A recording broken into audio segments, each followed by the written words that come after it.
Ahojte, říkám si Ada a vítám vás na svém profilu smartzboží.cz. Dnes jsem si pro vás připravila videonávod, jak si vytvořit svou hodovací pomlázku. Co k tomu budeme potřebovat? Určitě budeme potřebovat vrbové proutí. Vrbové proutí jsem si již očistila, našla jsem si proutky stejné délky. Je důležité, aby byly stejné délky, protože tím docílíme víceméně toho, že jsou i stejné tloušťky. A stejnou tloušťku pro pomlázku potřebujeme z toho důvodu, aby se nám prostě nebortila a dosáhli jsme tak hezkého pravidelného tvaru, jako například tady. Takovouto pomlázku si tedy dnes vytvoříme. Budeme k tomu potřebovat proutí, provázek, který určitě neklouže, protože se nám s ním bude určitě lépe pracovat, krepový papír nastřihaný na takovéto proužky a nůžky. Proužky z krepového papíru připravíme nejjednodušším způsobem tak, že si vezmeme ruličku, tak jak se prodává, ustřihneme si celou ruličku takhle do proužku a vlastně si jen rozdělíme. Tím vlastně dosáhneme celkem i pěkného pravidelného tvaru.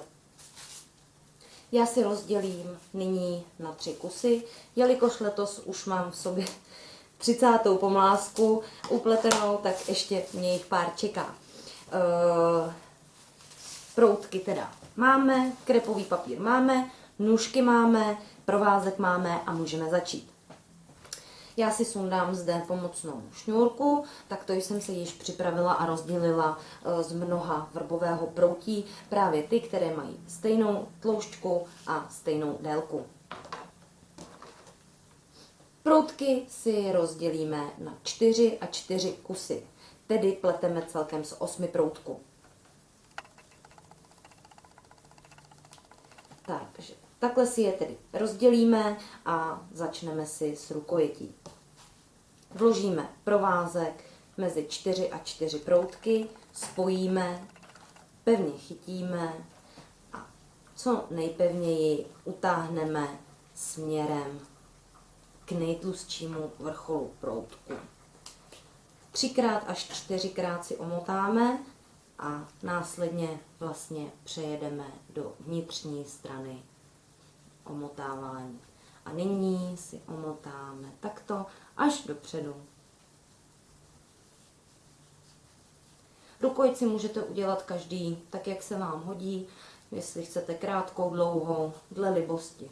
V tomto se v individualismu meze nekladou.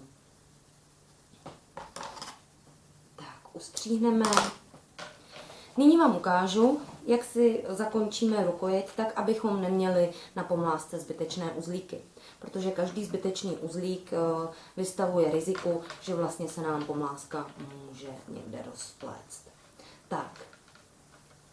Takto si přendám ke 4 proutkům a mezi těmi 4 a 4 takto provléknu. Zde je důležité stáhnout až na konec, co nejvýše, utáhnout pořádně, aby se nám pomlázka nebortila. To samé uděláme na druhou stranu.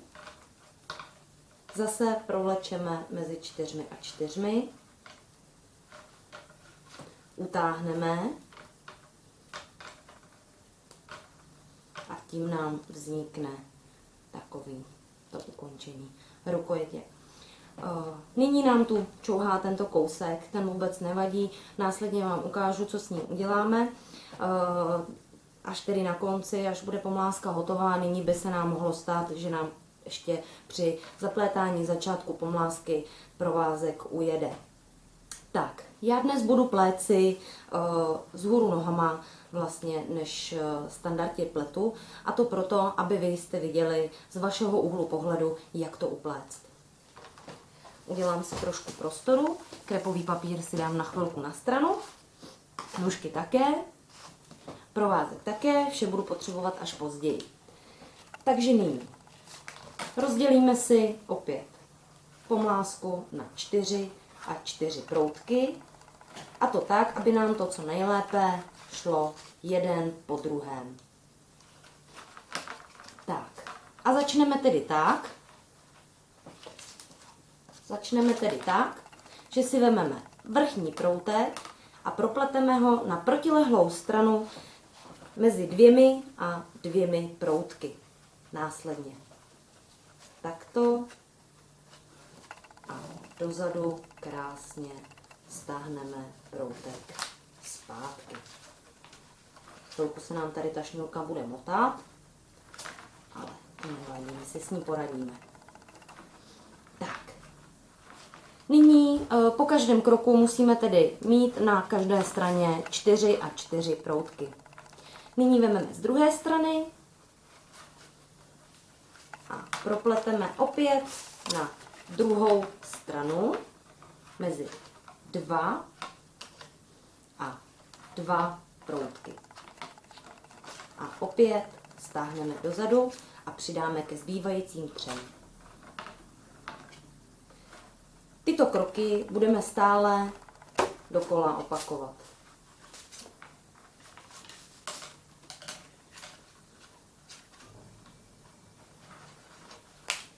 Za chviličku nám půjde trošku lépe to pletení. Nyní vlastně je velký tlak z toho začátku těch proutků, takže je potřeba vynaložit trošku více síly, ale to nevadí, za chviličku už to bude něco jednodušší.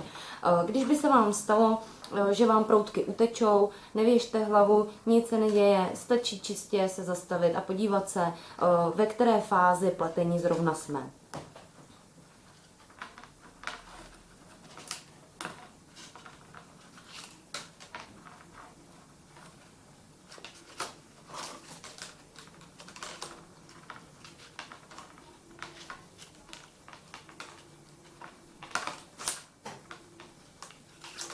Nyní již tedy vidíme, že se nám krásně vytváří tvar upletené pomlásky. Takto to vypadá ze zadu.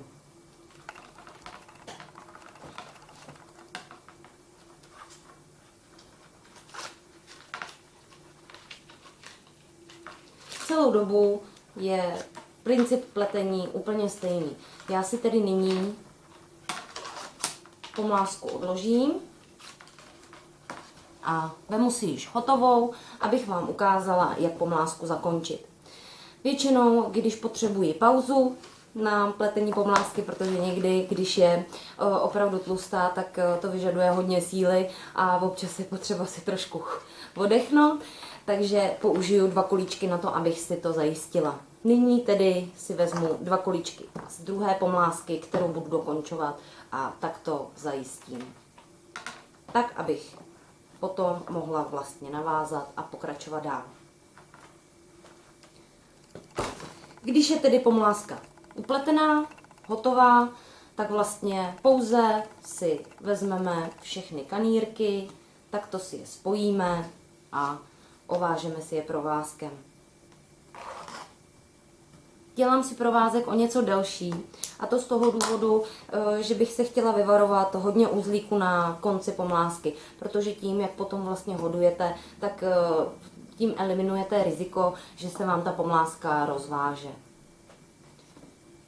2krát si obtočím kolem dokola, můžete 2krát, 3krát, kolikrát budete jen chtít, to je čistě na vás. Udělám si 2 uzlíčky, abych si zajistila, pořádně utáhnu, abych si zajistila pomlásku.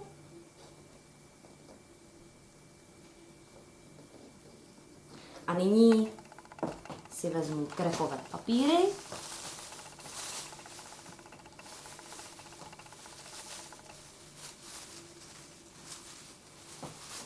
Naskládám si je takto, abych je měla přibližně stejně dlouhé. Takto si je pomuchlám, přiložím k pomlásce, 1krát obtočím delším kanýrkem a na druhé straně zauzlíkuji.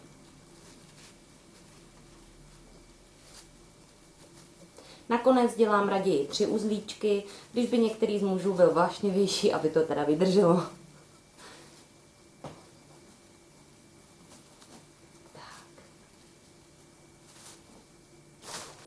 Uzlíčky mám hotové a nyní si ukážeme, jak tuto pomlásku začistit. Tady máme tyto kanýrky, které nám tady zbyly na začátku úplně jednoduše stačí, když je bez jakéhokoliv uzlování, tak to vemete a odstříhnete. Tím, že máte pomlásku již v opletu, tak vlastně vůlí, silou, si jak do toho zamotala, vlastně vám ten provázek drží. Tady na konci si provázky, které vyčuhují, také ustřihneme. Nechala bych tam kousíček místečka, aby nebylo tak jednoduché pro uzlík, aby se rozvázal. Tak. Následně ke konci začistíme tyto kanýry. Někdo si rád nechává třeba i takto, ono to potom více šlehá, ale co se týče vzhlednosti, tak je určitě hezké, když si takto proutky začistíme. No a máme hotovou velikonoční hodovačku. Přeji hezký den a budu se těšit u dalšího videa. Na viděnou.